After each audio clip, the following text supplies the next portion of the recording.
Yeah,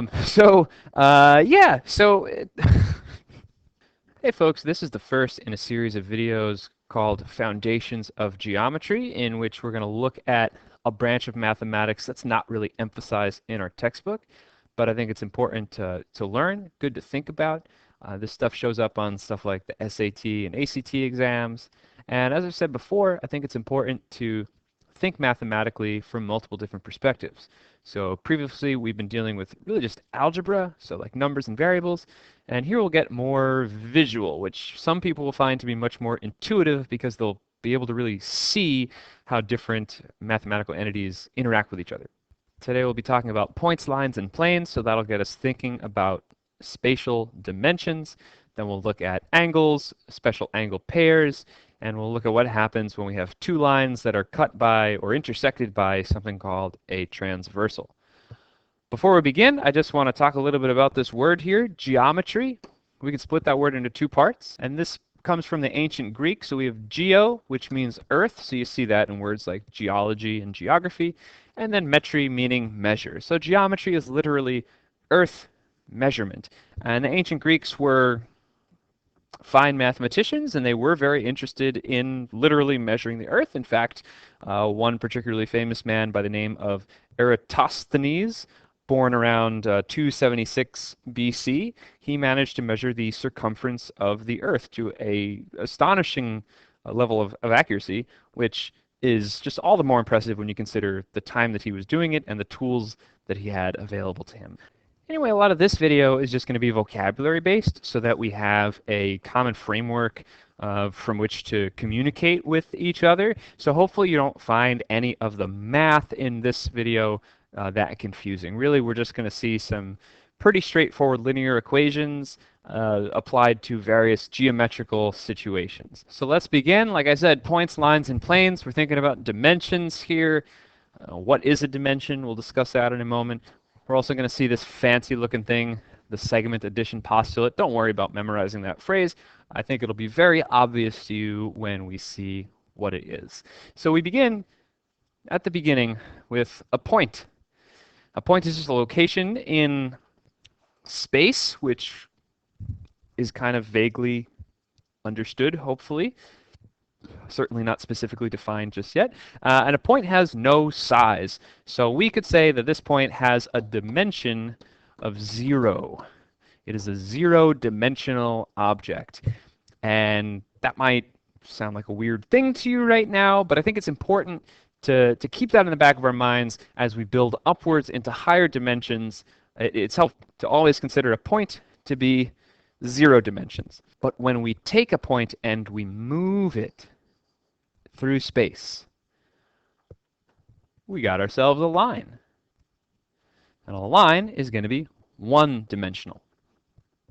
Okay, it has an infinite number of points on it. Here we've got the points A and B, but of course anywhere in between them or outside of them, there's points everywhere, and it has no thickness. So even though we can draw it, technically it's infinitesimally thin.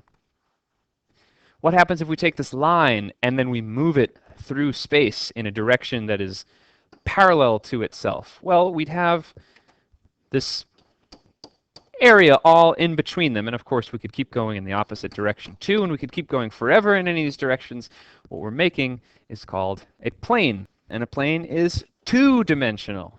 And we can start to think now of dimensions as kind of directions that we can travel. So in a line, we could only really travel one direction, both forwards and backwards. And in a plane, we can travel in two dimensions, both forwards and backwards. We could think of it as up and down and left and right. And again, a plane has infinitely many points. They're all over here.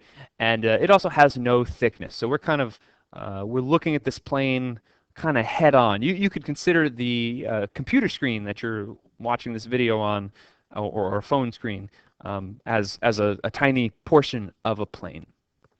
When we're naming these geometrical objects, if we have a point, we're gonna throw a letter on it. So this could be point A. How many points do I need to define a specific line? In other words, kind of an opposite question to that is like, how many lines are going to go through that point A? And there's an infinite amount, right? Even if I'm only considering to be operating within a two-dimensional space right now, I can draw lines going in a whole bunch of different directions going through A. So clearly, I can't just call one of those lines line A because there's a ton of them. However, if I choose a second point over here, say point B, there is one and only one line that goes through both point A and point B, and we can call that line AB. And there's lots of different official notations to do this, so you can just call it AB. Some people like to put a little line picture on top of the AB. We're not going to stress that too much in our course. So we need 2 points to determine a line. So how many points do I need to determine a plane? Is it also 2? Well, no. Here's a picture of points C and D, which make up a line, but we see that there are more than 2 planes intersecting that line. So in order to name a specific plane, we need at least 3 points which are not along the straight line. So if that third point there were E, then there's one and only one plane which passes through C and D and E. I would not have wanted to choose point F, which is on that line, because obviously that's going to be on multiple planes as well.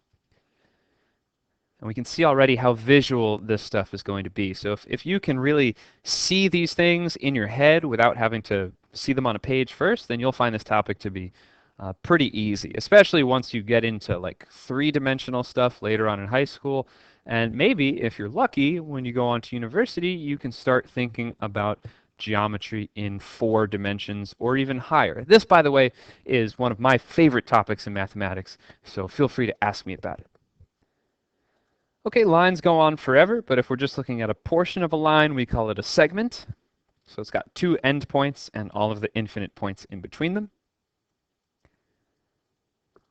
So just checking for understanding here. Here's a lovely picture of an ice cube. How many points are there in the picture? Well, how many labeled points are there? There's 8 of them, right? A, B, C, D, E, F, G, and H. I know technically there's infinitely many points because on any of the line segments there's an infinite number of points. But I think the question means how many labeled points are there? How many line segments are there? Well, I count 12 line segments, right? There's like AB, BC, CD, DA, that's 4. 4 more up here, and 4 more connecting the top and the bottom. And partial planes, so that's how many flat surfaces are there? Well, it's a cube, so there should be 6 of those. Okay, next we've got array. So if a line segment is just a portion of a line, array is kind of like, you can think of it as half a line almost, although lines are infinitely long, so half of infinity is still kind of infinity. But anyway, look, it has one endpoint, and then it goes out in one direction from there. And we've got a picture of the sun down there because you can think of it as like a ray of light. It starts at the sun, and then it just goes outwards forever until it hits Earth or something like that. Okay, congruence. This is a fancy word. It means that 2 things have the same length. Or I should say the same measure, because we could have 2 angles that have the same measure. And we'll see that in just a minute. And we use this symbol to show that 2 line segments are congruent. Down here, I can write that as a statement like this. AB is congruent to CD. Or in a picture, we mark them as being congruent by simply putting a little mark through the segments.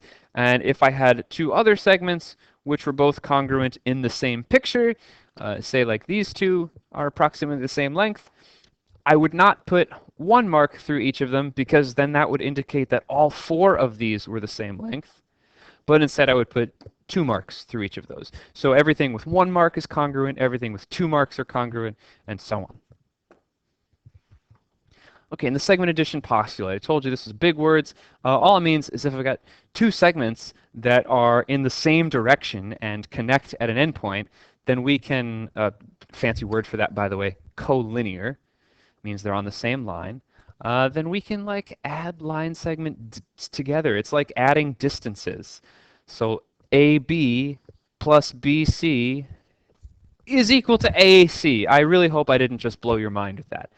Okay, so we see that now we can like solve equations with this.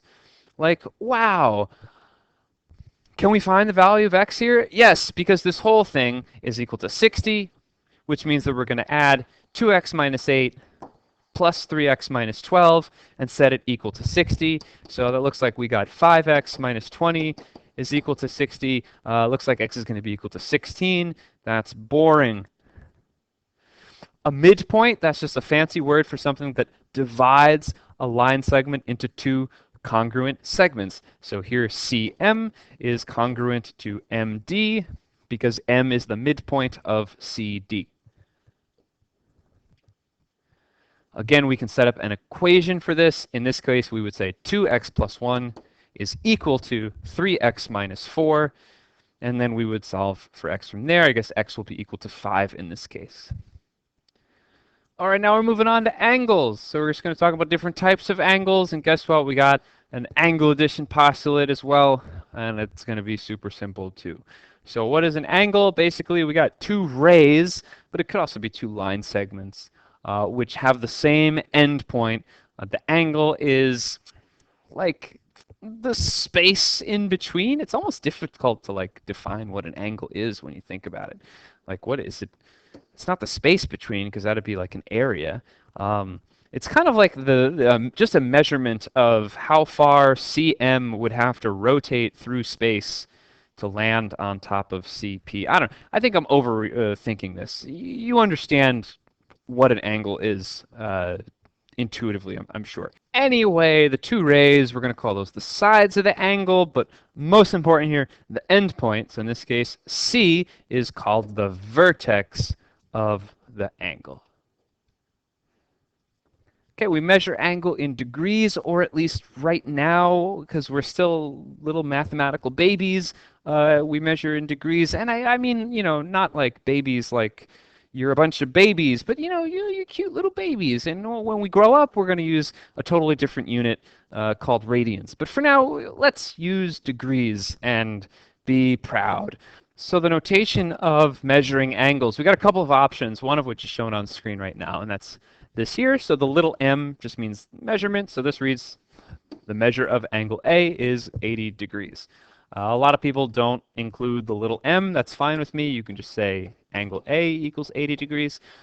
Please don't write A equals 80 degrees. I don't like that because A, written just like this, is a point. And a point is not equal to any degrees. So if you mean the angle A, then I need you to use the angle symbol. So we're not going to do that. Another notation that I will accept, however, is to say angle A like that. So you put a little like up arrow on top of the letter. That's cool. But what we see more often is that there are more than one letter. So that could be A, and this could be like M and say T. And so this angle is actually angle MAT. We could also call it angle TAM. Or you know what? Let's do this with the hat. So you'd put the hat over the middle one. The important thing in both of these is that the middle letter is the vertex of the angle. So this is the angle that starts at M, goes to A, and then goes to T, or in the opposite direction. And again, we put either the angle symbol out in front, kind of looks like a less than symbol, but we interpret it as angle, or we put a little hat on top of the middle letter. When we classify angles based on their measurement, we have 4, maybe 5 different types of angles. So an acute angle is somewhere in between 0 and 90 degrees. A right angle is exactly equal to 90 degrees. In between 90 and 80, we call it obtuse. If it's equal to 180, it's called straight. And if it's bigger than 180, we call that a reflex angle. But then things start to get weird because, like, what happens when you have an angle that's actually bigger than 360 degrees? Is that still acute? I don't know. It's weird. We're not going to worry about it. That brings us to congruent angles. Congruent angles, just like before, it means two angles that have the same measurement. And one way to show in a picture that two angles are congruent is shown down below. So I see that angle BAJ, so that's right there, is congruent to angle DFE. And I know that because they each have like one little swoopy thing. And angle CBJ is going to be congruent to angle EHG, and so on. The other way that you can show this, the way that I learned in high school, was you've got your angle. They all get just one swoop, but then you put like a mark in it like we drew through the line segment. So it could be 1 mark or 2 marks or 3 marks or whatever. Angle addition postulate just says that if we have two angles that share a common vertex, that we can add up their measurements. So in this case, angle PCM added to angle MCM is equal to angle PCN. Easy enough. So again, we can get some really simple equations from this. So we have DEG is equal to 145. How much is GEF? Well, we know that the whole thing is equal to 180. Therefore, GEF is equal to 180 minus 145. So that's just going to be 35 degrees. Look, there's variables. How exciting. RQT, that's the whole thing, is equal to 155. So we're going to add these two together, set it equal to 155. You should be able to get from there x equals 23, and then we just read the question really carefully. It's not asking us to solve for x, it's asking us to figure out what are these two angles. So we just put in x equals 23 into each expression, and then we get our answers there. All right, that brings us to angle pairs. So once again, special vocabulary, simple mathematics. First two angle pairs we'll look at are vertical angles. So in this case, angle 1 and angle 2 are vertical angles. What's special about them? They're congruent always, 100% of the time. Likewise, 3 and 4 are vertical angles, so therefore they're congruent. Basically, what we've got here, it's when we have two lines intersecting, the angles on opposite sides are vertical. And that name comes from the fact that all 4 of those angles share a common vertex. And down below we have adjacent angles. It's literally two angles that are next to each other. So what's special about adjacent angles? Well, not necessarily anything, but we can use the angle addition postulate. We also have supplementary angles and complementary angles. Supplementary angles add up to 180 degrees. Complementary angles add up to 90 degrees. So we see that angles A and B are going to be complementary as they add up to 90 degrees, whereas angles B and C are going to be supplementary as they add up to 180 degrees. So a particular angle can be complementary to one angle and supplementary to another at the same time. No worries. Now look, I've been teaching a long time, and every once in a while a kid teaches me something that is totally ridiculous. And in this case, it's a way to memorize those two words. So you ready? I'm going to blow your mind. So complementary starts with a CO, and supplementary starts with a SU. And here's what the kid taught me. They said complementary adds up to 90 degrees, right? Supplementary adds up to 180 degrees, right? Wow. I mean, that's something right there. Next thing, a linear pair.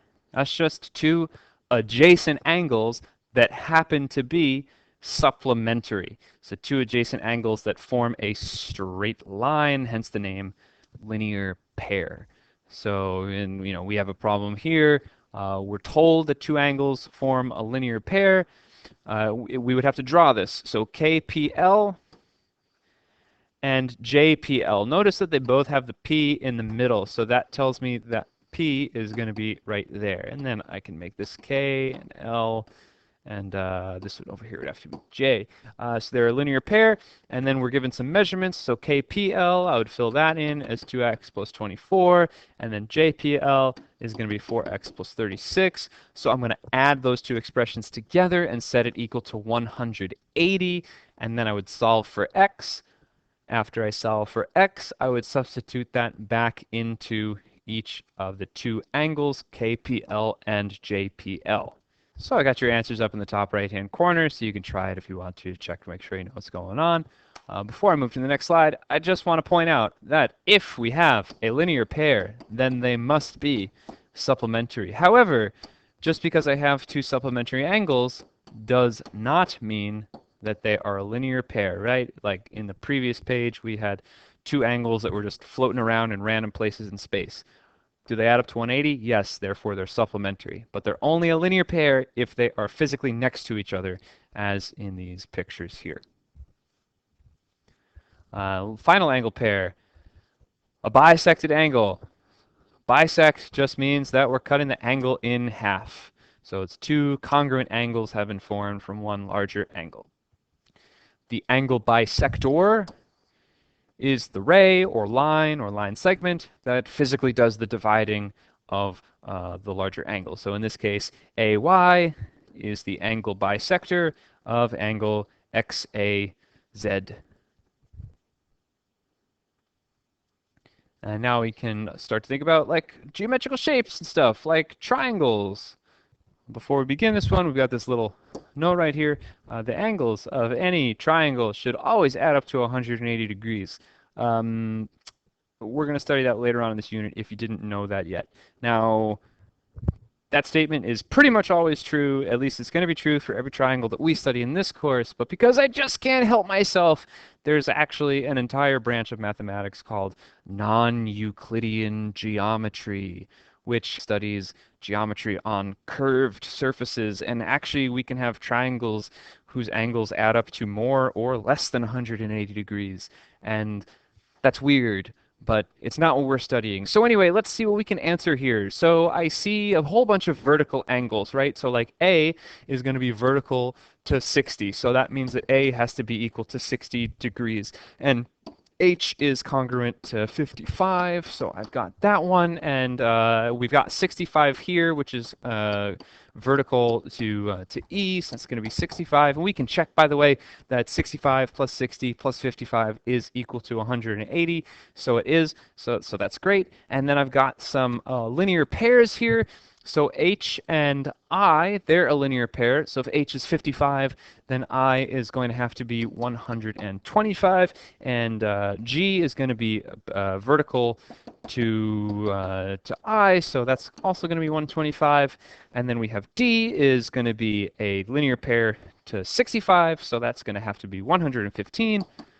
And then, oh, I'm running out of breath here. F is also going to be 115. Because that's, yikes, because that's going to be vertical to F. Those should have some marks on it. Whew, we're almost done here. And A and B are going to be a linear pair. So if A is 60, then B is 120. And then C is also going to be 120 because it's vertical to B. You get it. Okay, here's another one. So we've got like this, I don't know, very fun picture happening now. Let's find the values of these angles. So again, I'm just looking for any pieces that I can fill in, and then the more pieces that I work out, the more other stuff I can find out from there. And there's no specific place that we need to start. Like right away, I can figure out pretty much every angle in this picture without relying on any other information. So we can do it in alphabetical order. A is going to be 90 degrees, and I know that because we've got this little symbol right there which indicates that that's a right angle. So A is also a right angle since those two are a linear pair. And then B is going to be equal to 163 because that's a vertical angle to the one that's labeled. And then C is a linear pair to 163, so that means C is going to have to be 17, and then D is a linear pair to 70, so that's going to have to be 110, and then finally E is vertical to 70, so that will also be 70. We're in the home stretch here, people. Finally, angle pairs formed by transversals. So what the heck is a transversal? So it's just any line that intersects two or more lines. So in this particular picture, line T is the transversal. So that's this line right here, because clearly it's intersecting line L and line M. And when it intersects those two lines, you'll notice that it forms 8 angles. We call the angles 1, 2, 7, and 8 the exterior angles, And then 3, 4, 5, and 6 are the interior angles. Hopefully it's obvious why. 3, 4, 5, and 6 are kind of like in between the two lines, L and M, whereas 1, 2, 8, and 7 are outside of them. This is really important because it helps us to speak about where various angles are, and that'll tell us something about how they relate to each other in just a moment. Corresponding angles. These are going to be angles that are in like the same basic spot, the same relative position within each group of angles, meaning like those two groups. So in this case, 2 and 6 are corresponding because they're kind of both in the upper right of their individual groups. 1 and 5 correspond, 4 and 8 correspond, 3 and 7 correspond as well. So within the interior angles, so we have 3, 4, and 5 and 6, we can differentiate those further now by calling certain ones the alternate interior angles. So those are two angles that are both interior but are on different sides of the transversal. So 4 and 6 are alternate interior angles, but so are 5 and 3. It helps some kids to just think about these angles as being like inside of a big letter Z. So those will be the alternate interior angles, or if we reverse the picture, then those will be the alternate interior angles. And then we can also do the same thing with alternate exterior angles. So 1 and 7, and then 2 and 8 are going to be alternate exterior. And then the other interior and exterior angles, we'll see. I call them same side interior, so 3 and 6, and then also 4 and 5 are same side interior. I've never seen a textbook or known a person who called them consecutive interior, but if you like that phrase better, that's cool. And then we have the same thing with the exterior ones. So 1 and 8, and then 2 and 7 are same side exterior angles. So why is this so important? Well, it's because when we have two lines that are parallel to start off with, then these various lines have very special relationships with each other. So the way that we draw, that we indicate in a picture that two lines are parallel, like L and M, is by drawing arrows on them. In this picture, there happen to be two arrows, but really you could get away with just one. And just as before, if we have multiple pairs of parallel lines, it's good to show one set of arrows for two lines which are parallel to each other, and then you could put two arrows on a different pair of lines which are parallel to each other. Okay, so what's special about parallel lines when they're cut by a transversal? Well, when we look at this picture, what does it look like we could say about the corresponding angles? So like 1 and 5, 2 and 6, 3 and 7, 4 and 8. It sure looks like they're congruent, and indeed they are. Every single pair of corresponding angles will be congruent when the original two lines are parallel. When we look at the alternate interior angles, such as 3 and 6, or 4 and 5, guess what? They're also congruent. What about alternate exterior? So if we look at, say, 8 and 1, oh yeah, you know what? They're also congruent. And finally, same side interior. So for example, 4 and 6. Well, those don't look congruent, and they're not, but they are supplementary. So again, this is going to be true for every single time that we have two parallel lines cut by a transversal, no matter how those two parallel lines started off being oriented in space. Doesn't matter if the transversal is like this or if it's like that. We're always going to have corresponding angles be congruent, alternate interior angles be congruent, alternate exterior angles be congruent, and same side interior angles be supplementary. And you might actually notice what that means is that when we have two parallel lines cut by a transversal, really there's only two different angle measurements in the entire picture, because whatever angle 1 happens to be, it's going to be vertical to angle 4, and then 1 is going to be corresponding to 5, and 4 is going to be corresponding to 8. Also, of course, 1 is alternate exterior to 8, and 4 is alternate interior to 5. So those 4 all have the same measurement. And by the same token, 2, 3, 6, and 7, they all have the exact same measurement as well. So there's only ever 2 different angle measurements when we've got 2 parallel lines cut by a transversal. And I really mention that just so that you can check your work if you ever have one of these problems. Oh, and I just realized there was more hanging out down here. Same side exterior angles, so like 2 and 8 and 1 and 7 and such. They're also going to be supplementary, just like the same side interior. Okay, so like I just said, there's only like 2 different angle measurements here. So without writing this all down, these 2 and these 2 and these 2 and these 2, those are all going to be 105 degrees, and all the other angles are going to be 75 degrees. And notice in this picture that L and M are both parallel, and we've got one little arrow indicating that, and then P and Q are also parallel, and we've got 2 sets of arrows indicating that. So we can certainly have a situation with more than 3 lines total. It's not a problem. If it, stresses you out at first, just like cover up part of the picture and deal with what's left. Like you could ignore the entire bottom half of this, and you've got 2 parallel lines cut by a transversal up here. Or you could cover up the left-hand side, or, whatever. Anyway, it's fine. You're fine. Everything's fine. We love math. This one looks fun. Some people won't like this picture because the parallel lines are both kind of going up and down. So if it makes you feel more comfortable, then just tilt your head to the side and then you can see the parallel lines going left and right. I don't know, maybe I'm weird, but I don't like the parallel lines when they're not going left and right. Anyway, another thing that might help you out is to extend this line a little bit further down and to extend this line a little bit further out. And then that might help you identify where the various angles need to be. And then the other thing that's weird here is that we actually have 2 transversals, right? So we've got this blue one here, and then we've got this green one going on over here. So anyway, we just want to figure out the value for y.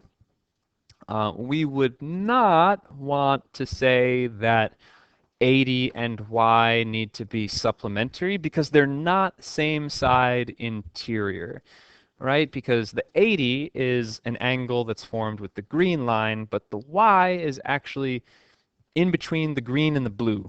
It's not even attached to one of the parallel lines. However, if I put the y and the 40 together, then those two, so y plus 40, that's going to be a same side interior to the 80 degrees. And what do we know about same side interior? Well, they're going to be supplementary. So we can say add them together and set it equal to 180, and then that'll give us a measurement for y. Another thing we could do to work this out, and that'll of course give us y is equal to 60. The other thing we could do is we could note that the 40 is an alternate interior angle to this one here. And then we noted before that the 3 angles of a triangle need to add to 180. So we have this triangle. And so again, we have 40 plus 80 plus y has to equal 180. It's the exact same equation that we came up with before, just we come up with it from another perspective here. We could have something crazy like this. This shape is a trapezoid, or if you speak British English, it is called a trapezium. And what do we got? Well, we have 2 parallel lines, and they're being cut by 2 different transversals. So it looks like these 2 are going to be same side interior. So we add those 2 up and set them equal to 180. And then we add these 2 up and set them equal to 180 because those are also same side interior. And as I'm doing this, I'm noticing, again, this goes back to my own high school education. I really prefer to put the marks when things are congruent, which of course those aren't congruent, so I'm going to remove those now. I often just put a single swoop through the angle to note that it's an angle that I'm talking about or thinking about. So do whatever makes you comfortable. I think it should be obvious from your work which set of notation you're choosing to use. Anyway, you can solve the two equations I mentioned before, and those should be your answers. And that's pretty much the end of this video. Like I said, the math here was not challenging. There's just some like maybe new ideas, maybe not new ideas. I don't know what you knew before, but maybe you know more now. Hopefully, you don't know less now than you did when you started it. So one last thing about that word complementary. In the English language, we actually have two words pronounced complement or complementary. So you might give me a compliment by saying something nice to me, such as, Mr. Ropke, that mud all over your blue shirt really complements your blue eyes and brown hair very nicely today. They go together very well. In fact, maybe you've heard in art class of complementary colors that are kind of opposite colors, like red and green or blue and orange. Try not to get them mixed up. I mean, if you see it on a test, I'm really only talking about complementary adding up to 90 degrees, of course. But if you're ever writing the word down, do try to spell the correct one. I will now leave you with a very painful math joke. What did the mathematical acorn say when it grew up? It said, "Gee, I'm a tree." I'm a tree.